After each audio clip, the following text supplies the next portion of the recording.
Let's first get you the latest on the world's largest democratic election in India.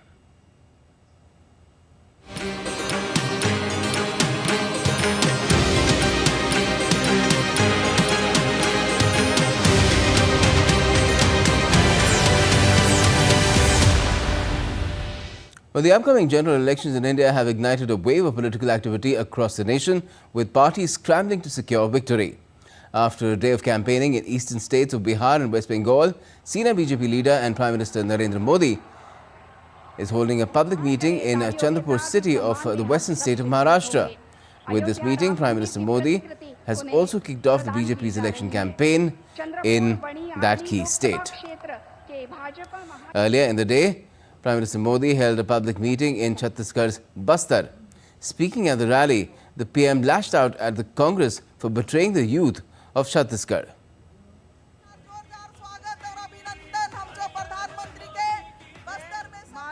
हमारे प्रदेश के अध्यक्ष सम्माननीय किरण देव जी से आग्रह करती हूं, मोदी मोदी अब की बार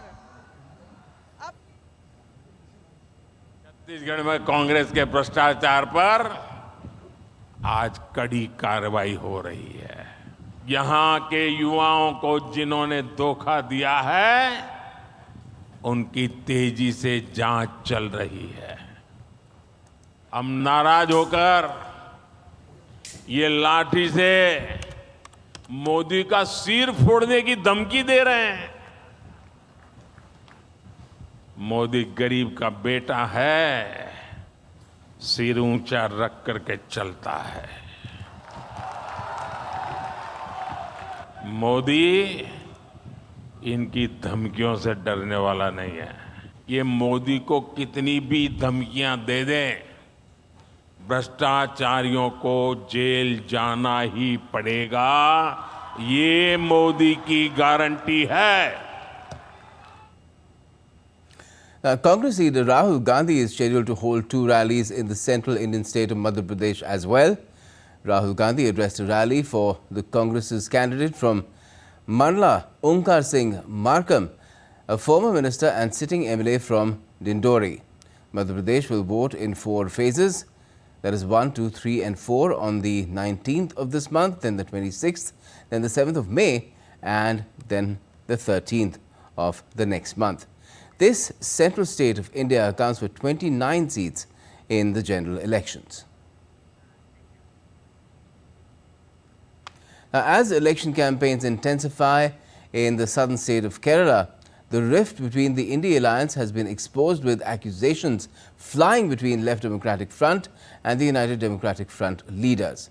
Karnataka Deputy Chief Minister D.K. Shivkumar, campaigning for the UDF, criticized Pinarayi Vijayan's alleged immunity to central agency probes despite corruption allegations. He questioned why LDF Minister K. Krishnakutty, a JDS leader, remains in cabinet despite JDS joining the NDA. Shivkumar challenged Vijayan to clarify if Kerala cabinet is LDF or NDA. Time now to get you some international updates as well. Well, efforts are on to reach a deal in Cairo on a truce in the Israel-Hamas conflict. In Jerusalem, Israeli Foreign Minister Israel Katz described the Cairo talks as the closest the sides have come to a deal since a November truce under which Hamas freed dozens of hostages. Meanwhile, a Hamas official said on Monday that no progress has been made at a new round of ceasefire talks in Cairo, also attended by delegations from Qatar, the United States and Israel. Hamas has reiterated on their demands, including a permanent ceasefire, the withdrawal of Israeli forces from Gaza, a return of the displaced and an exchange of Palestinian prisoners for Israeli hostages being held in Gaza. And Israel has withdrawn its soldiers from southern Gaza, leaving just 1 brigade in the area. Israeli Defense Minister Yoav Gallant said the troops were leaving to prepare for their follow-up missions.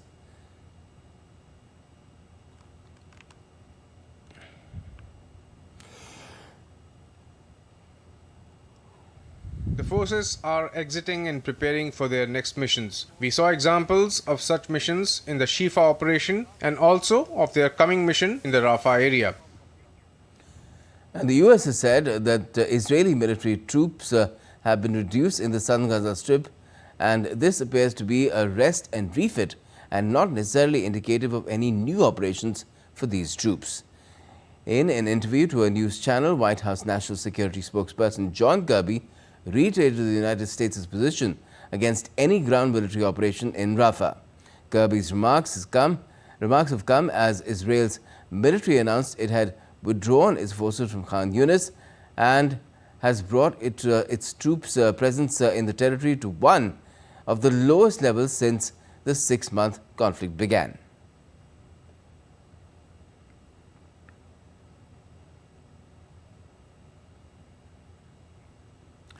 An Israeli airstrike in southern Lebanon early Monday resulted in the death of a field commander from a heavily armed Lebanese group, Hezbollah. The United Nations warned that shelling was spreading and urged a halt to the violence. Hezbollah and the Israeli military have been exchanging fire across Lebanon's southern frontier in parallel with the Gaza war. The Israeli military identified the commander as Ali Ahmed Hassan and said he was responsible for planning and executing attacks against Israelis.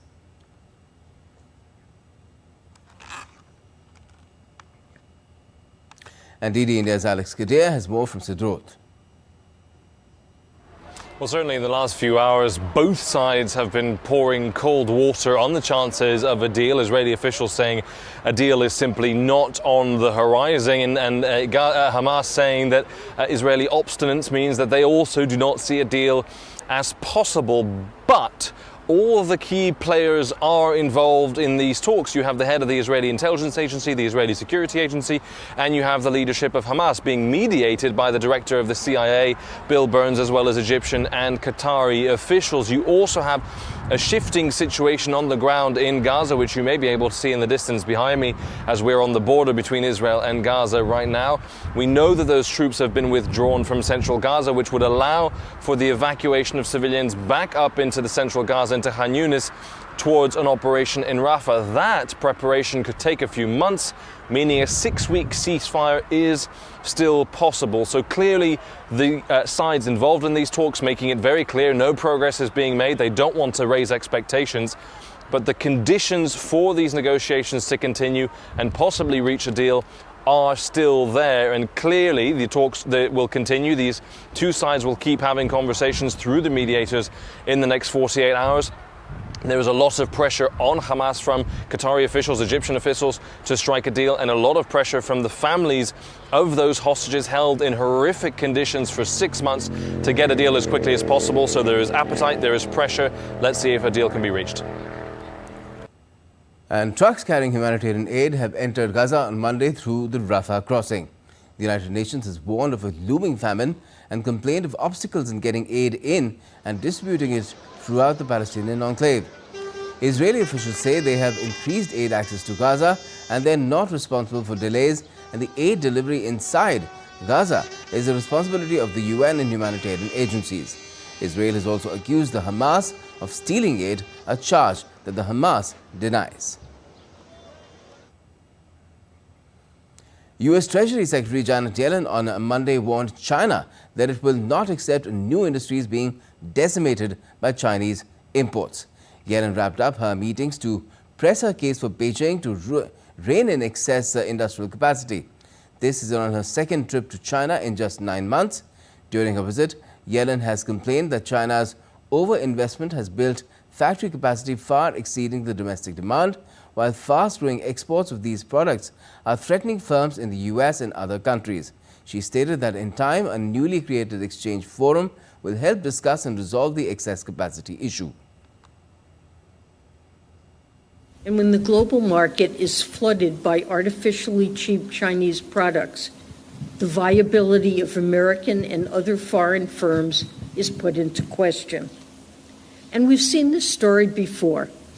Over a decade ago, massive PRC government support led to below-cost Chinese steel that flooded the global market and decimated industries across the world and in the United States. I've made clear that President Biden and I will not accept that reality again. And in turn, U.S. President Joe Biden will host Japanese Prime Minister Fumio Kishida in Washington, D.C. this week. Ahead of his visit, PM Kishida said his trip to the U.S. would be important to show that his country's ties with the U.S. are strong. The bilateral summit will see the two leaders discuss about economic cooperation and their mutual relationship. The meet will be followed by a trilateral summit between the U.S., Japan and the Philippines. Philippines President Ferdinand Marcos Jr. will also be present. U.S. Commerce Department has said it would award Taiwan Semiconductor Manufacturing Company unit a $6.6 billion subsidy for advanced semiconductor production in Phoenix, Arizona, and up to $5 billion in low-cost government loans. The Commerce Department said in announcing the preliminary award that TSMC agreed to expand its planned investment by $25 billion to $65 billion and to add a third Arizona fab by 2030. The Taiwanese company will produce the world's most advanced 2-nanometer technology at its second Arizona fab, expected to begin production in 2028, the department said. According to the Commerce Department, TSMC, the world's largest contract chip maker and a major supplier to Apple and Nvidia, had previously announced plans to invest $40 billion in Arizona. TSMC expects to begin high-volume production in its first U.S. fab there by the first half of 2025. U.S. presidential candidate and former President Donald Trump on Monday has said that he still believes abortion laws should be determined by U.S. state laws, but remains silent on the issue of national ban on abortion. Reiterating his support for the availability of in vitro fertilization, Trump said he supports exceptions for rape, incest, and to protect the life of the mother. What seems like a potential campaign for U.S. elections, Trump comments on abortion that the states will determine by vote or legislation, or perhaps both. And still to come in this edition of DD India Live, Russia-controlled Zaporizhzhia nuclear power station says Ukraine drones downed over the reactor's roof. And at least 94 people have been killed in Mozambique after an unlicensed ferry capsizes. 26 people are still missing. Also, French and British troops swap roles in the changing of the guard ceremonies to celebrate 120 years of a peace deal.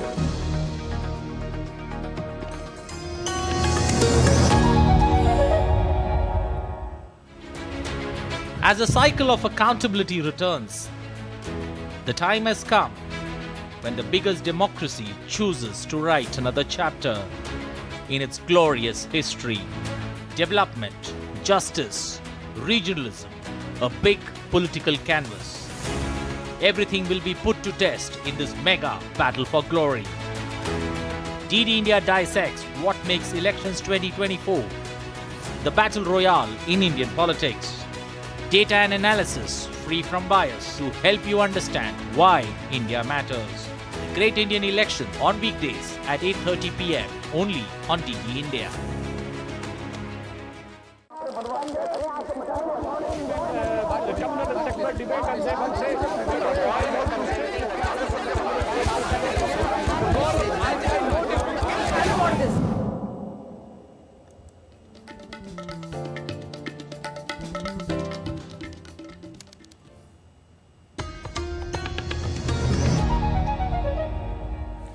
Welcome back. You're watching DD India Live. I'm Gautam Roy.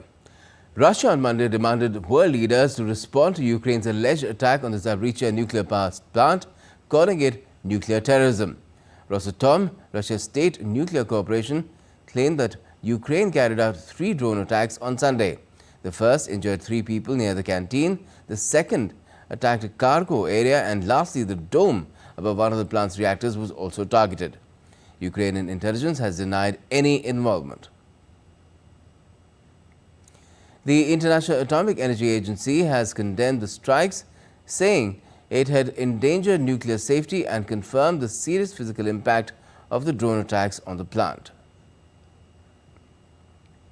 And Kremlin spokesperson Dmitry Peskov has called the attack a terrorist activity and termed it dangerous provocation. He's also warned Kyiv of negative consequences. This is very dangerous provocation. IAEA staff who were on site were able to witness the attacks. This is very dangerous practice that has very, very bad negative consequences in the long term. Unfortunately, the Kyiv regime continues its terrorist activity. And ED's Darshan Cherneshova has sent us this report from Moscow about this entire instance. Well, certainly there are many concerns with regards to the safety and security of the Zaporizhzhia nuclear power plant, the largest one in Europe. The understanding in Moscow is very clear. It is Ukraine that is responsible for attacking the Zaporizhzhia nuclear power plant. However, those reports could be completely different from the Ukrainian side. Now, what we are hearing is that Ukraine has attacked the Zaporizhzhia nuclear power plant using kamikaze drones. According to the Russian officials, they have attacked its nuclear reactors number 5 and number 6. 3 people working at the nuclear power station have been injured, according to the Russian officials, and the IAEA has also confirmed that they have seen at least 3 direct hits against the infrastructure of the nuclear power plant. To this moment, the situation is stable. No significant damage has been done to the nuclear power plant. However, Moscow has been also calling on the international community to call on Ukraine to stop what it calls nuclear terrorism. So to this moment, the understanding is that as long as Ukraine continues to attack the nuclear power plant, the risks of a nuclear disaster are running high. At the same time, Moscow insists that the IAEA cannot really say, because of its mandate, from which side those attacks are taking place. And what is needed in the long term is obviously to have the peace negotiations between these two sides in order to make sure that these attacks do not happen in future. But Moscow has been insisting that its presence of its troops, of its military on the side of the nuclear power plant is paramount to keep the security of the nuclear power plant. And Russia on Monday launched 2 more dozen drone attacks in an overnight attack on Ukraine, damaging critical infrastructure in the central Zhytomyr region. 17 of 24 drones were downed by Ukraine over the regions of Odessa, Mykolaiv, Zhytomyr, and a Russia-launched Kh-59 guided air missile was also destroyed. A logistics and transport facility and a gas station were damaged in the southern region of Odessa. Russian state media on Monday reported more than 10,000 homes were flooded across the country. Russia has been affected by the worst floods in decades since Friday due to snowmelt bursting through a dam embankment in the city of Orsk. Authorities said more than 6,100 people have already been evacuated from the city and at least 15 schools have been flooded in the region. Further measures are being taken to evacuate residents from affected areas. At least 94 people have died after a ferry sank off the north coast of Mozambique. Officials in Nampula province said 5 people had been rescued off the 130 believed to have been on board. Over 24 people are still reported to be missing. Most passengers were trying to escape the mainland because of a panic caused by disinformation surrounding cholera. The boat was apparently travelling from Lunga to Mozambique Island off the coast of Nampula. DD India's Isaac Lukando has sent us this report from Dar es Salaam. Say 2 of the 5 survivors are currently receiving treatment in hospital. They say an investigative team is diligently working to uncover the causes of the boat disaster. Reports indicate that the converted fishing boat carrying approximately 130 people encountered trouble as it attempted to reach an island off Mozambique's Nampula province. Most passengers were fleeing the mainland due to panic triggered by misinformation about cholera outbreaks. According to the government of Mozambique, there have been nearly 15,000 cases of waterborne diseases and 32 deaths since October. Nampula is the worst affected region, accounting for a third of all cases. Recently, the province has experienced a surge in refugees fleeing jihadist attacks in neighboring Cabo Delgado. The ill-fated boat was en route to the island of Mozambique, a historic coral islet that formerly served as the capital of Portuguese East Africa and lends its name to the nation. Isaac Lukando in Dar es Salaam, reporting for DD India. British and French guards swapped roles for changing of the guard ceremonies on Monday, marking the 120th anniversary of the Entente Cordiale. Grenadiers of the British royal household and the French Guard marched at the Eclipse presidential palace in Paris. French President Emmanuel Macron and British Ambassador to France, Mena Rawlings, watched British Guards taking part in the ceremony. Signed in 1904, the Entente Cordiale Accord is a series of agreements which settled former disputes and significantly improved relations between the two countries. This is the first time in the history of the Elysee Palace that foreign troops have been invited to take part in a military ritual.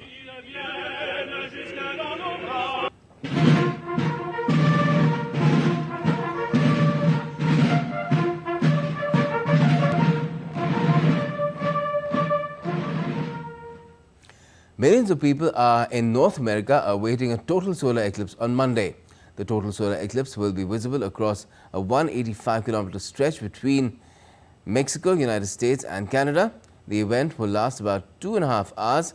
However, total darkness will last only about 4 minutes.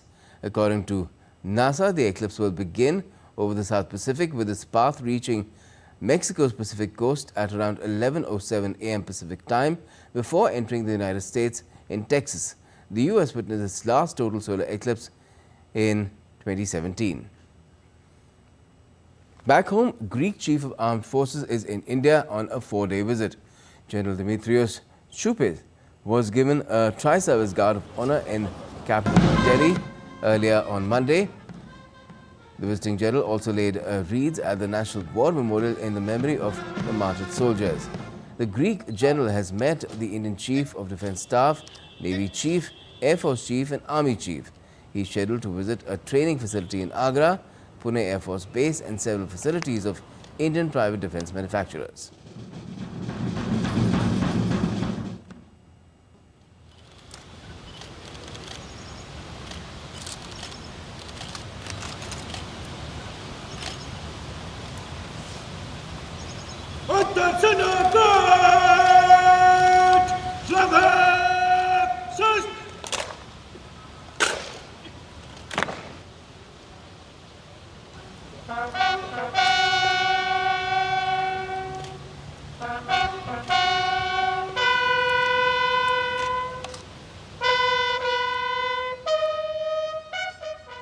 Let's now get you some more national updates. A court in India's New Delhi dismissed the detailed interim bail application of politician K. Kavita on Monday. Kavita had sought interim bail on the grounds that her minor son had school exams. Kavita is in judicial custody after the Enforcement Directorate remanded in the Delhi liquor excise policy scam. Chief of the Army Staff General Manoj Pandey visited the Defence Services Staff College in southern India's Wellington in Tamil Nadu on Monday. General Pandey addressed the faculty and the officers of the 79th Staff course, including 36 officers from friendly foreign nations. His discourse covered critical topics such as national security, the geostrategic landscape and emerging trends, and the Indian Army's transformational initiatives.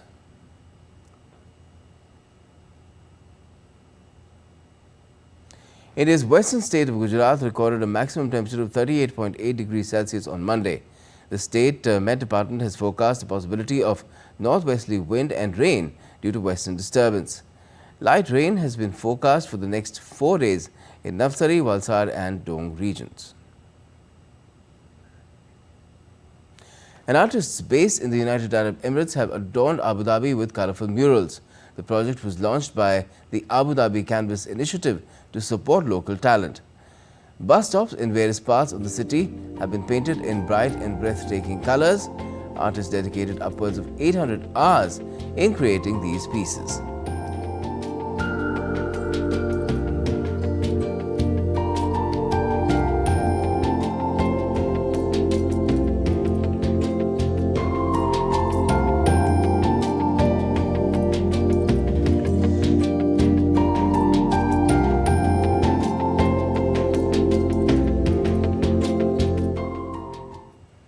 And that's all we have in this edition of DD India Live, but do let us know your thoughts about the news of the day. You can connect with us on Facebook, X as well as Instagram. We'll be back with more news and updates as the break here on DD India. I'm Gautam Roy and from all of us here in Delhi, thanks for watching DD India Live.